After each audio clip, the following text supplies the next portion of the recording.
Hey everyone, welcome back to Corporate Decoder, the place where we peel back the layers of corporate filings and find out what is really going on behind those official documents.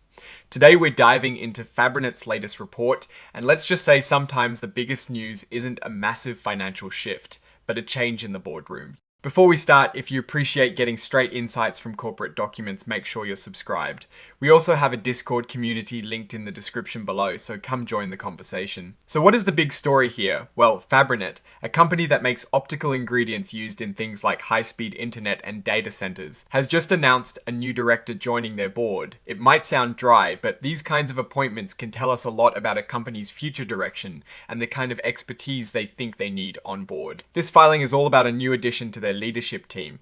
On the 13th of October 2025, the company decided to bring Caroline Dowling onto their board of directors. She is going to be a Class I director, which essentially means she is on the board for a set period until the next shareholder meeting where a successor can be elected. She wasn't assigned to any specific committees right away, but her arrival itself is the main event here. Now, why is this appointment important? The filing tells us Ms. Dowling brings some serious talent to the table. She has a ton of experience running global manufacturing businesses.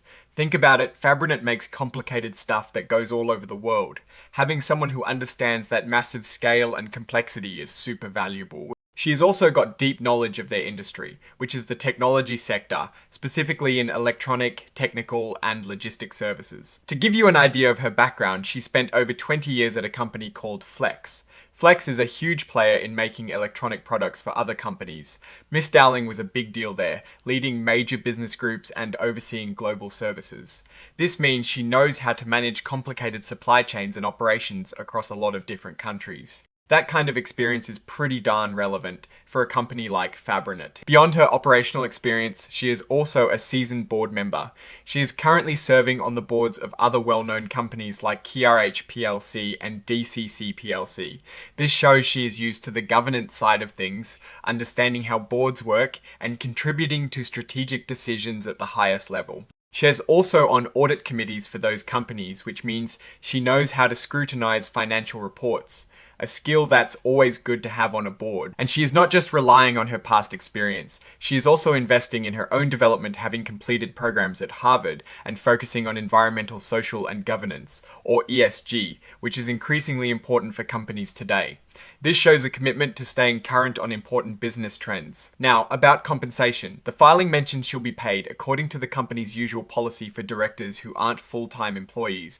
We aren't given the exact dollar amount here, but it is tied to a previous filing, which means it is a standard arrangement, not something unusually generous or restrictive. And importantly, there is no secret deal or understanding between her and anyone else that led to this appointment. It seems pretty straightforward. The company also plans to announce this news more broadly with a press release on the 16th of October. This is pretty standard practice to make sure investors and the public are informed about significant leadership changes. This filing doesn't include detailed financial tables for this specific event, which makes sense because it is not a financial performance report like a 10Q or 10K. The main exhibit here, number 99.1, is that press release. The other exhibit, 104, is just the standard interactive data file used for these filings. So, stepping back and looking at this a bit more broadly, Fabrinet is making a strategic move. They're bringing in someone with a proven track record in global manufacturing and the tech industry.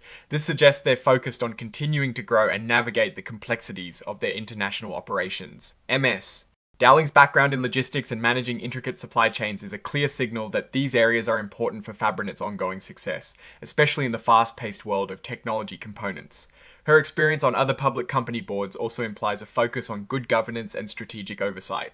While there are no immediate financial fireworks from this specific report, the appointment of someone with Ms. Dowling's caliber and experience is a positive sign for the company's long-term strategy and operational resilience. It shows they are thinking ahead about how to best manage their business and potentially capitalize on future growth opportunities. Alright, that is our breakdown of Fabrinet's latest filing. What is your take on this director appointment and what it might mean for the company's future? Drop your thoughts in the comments if this analysis was valuable. Hitting that like button really helps, and subscribe for more deep dives. Don't forget to check out the Discord in the description. Thanks for watching, see you next time.